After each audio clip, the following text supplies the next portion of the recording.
Hello, welcome back. Now, with less than a week to go until Valentine's Day, we're taking a closer look at the state of the nation's sex lives. We've been running a survey on GM.TV, and the results suggest there's a crisis in Britain's bedrooms, as Theopolis Garlatos reports. Nearly 1,500 people responded to our sex survey, with 40% admitting they're unhappy with the current state of their sex lives. I don't think we could really say happy and contented, but certainly, we'll keep working on it, keep trying. In fact, almost a third of those polled admitted to having sex less than once a month. It's been so long, you know. She thinks she's getting too much, but I don't. And while 3/4 of you rated sex as important in a relationship, having children and poor body image were given as reasons for not having sex as often as you'd like. You can get into a pattern as a couple where you just go, but then you have to go, OK, we're going to knock that off and we're just going to, make the best and make the most of it, and just kind of new day.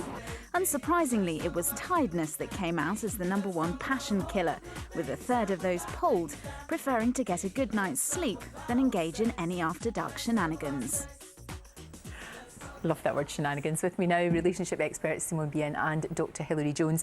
Are people's expectations too high, maybe, do you think? I think so. When we look at telly, when we see films, we think, oh, sex lives are supposed to be absolutely perfect. But actually, in reality, sex is sweaty, it's smelly, it's unchoreographed, and that's okay, because your sex lives are going to change at different points throughout your life. And, the whole thing there about kids, it is a big libido zapper, because it's so draining and emotionally draining as well. So I think we need to be realistic and also sort of supportive of ourselves. And it's not how often you are having sex that you should be watching out for, but it's when was the last time you had sex that's really, really important, so that you still stay connected. We have had so many emails on this. We'll do the first one. This is Maggie in Sheffield. My partner of 5 years won't make love to me. I've tried talking to him, but nothing's changed, and I'm beginning to fall out of love with him. We've just spent the weekend away together, and I didn't even get a kiss. The lack of physical intimacy is now affecting my confidence. That's really interesting, the lack of physical intimacy. We're not just talking about going at it hammer and tongs. It's like a cuddle or, a little bit of a smooch. Yeah, absolutely. Now, the thing that we always think that men always want sex, Dr. Hilary can say whether that's true or not, as the man. I wonder what you're going to say there. and so women can think it's often to do with them if your partner doesn't want sex. But again, stress plays a really important factor. Sure. So what I do with couples is I talk about how they can stay intimate with their clothes on. And here's the thing, for Britain, let's set a challenge, Lorraine, a 4-minute hugging exercise. So you're standing face to face and you're not hugging each other, you're actually holding your partner the way he likes to be held. And what I've seen, well, I'm talking sort of whether he likes it, rubbing on the back or touching the neck. And what I've seen with couples in my couple therapy clinic is how men actually say this is just the most nurturing, soothing thing. They like it. They really, really like it. A lot of men have been close to tears, and it's beautiful. And some people are more tactile than others. But if you lose that, some couples walk down the street holding hands and linked arm in arm, and if there's none of that and there's no hugging and there's no kissing, then it's inevitable that the sex is going to get out of the window. And there are lots of other physical ways of expressing, sex and desire and affection. Absolutely. And not the thing just is, intercourse. and the thing is, when we go through a relationship, guess what we do? We sort of kiss our partner on the way out. When we come back in, it's a quick peck on the cheek.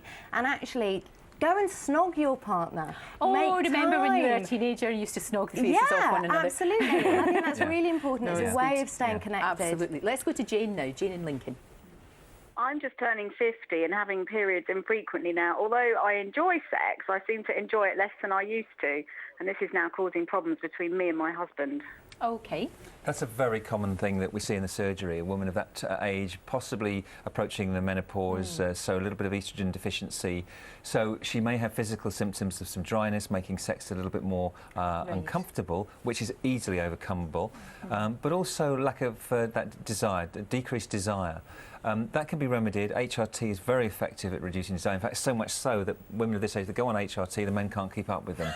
Really? So that's worth knowing. And here's a wonderful thing that all women should know, and I think you'll really like this, Lorraine. A friend of mine, Dr. Gina Ogden in the States, has done a survey surveying over 3,000 women on sexual fulfillment, and the satisfaction went up with each decade instead of down. So women of their 50s, 60s and 70s are having better sex lives than women in their 20s and 30s. Love it. Because they're feeling more secure, aren't they? Absolutely, and sex is about confidence, and I think that's really empowering. That's right. And often they say that whilst they enjoy sex, they don't want to initiate it. Right. And that's often because they need to have the time to initiate it, to feel that there's romance, there's intimacy, and that's down to the guy to actually put her in the right mood for it. Well, guys, thank you. Gosh, we've got so many that we couldn't get through, which is a shame, but we've got lots more advice on the website. Log on to gm.tv. And just before we go, here are the details of this week's competition prize. This would be very good, get you in the mood. It's a holiday to St Lucia. Here's Danielle Lineker. It's Valentine's Day on Sunday, and we're giving you the chance to win the ultimate romantic holiday to St Lucia. The holiday is for two people, and you'll be here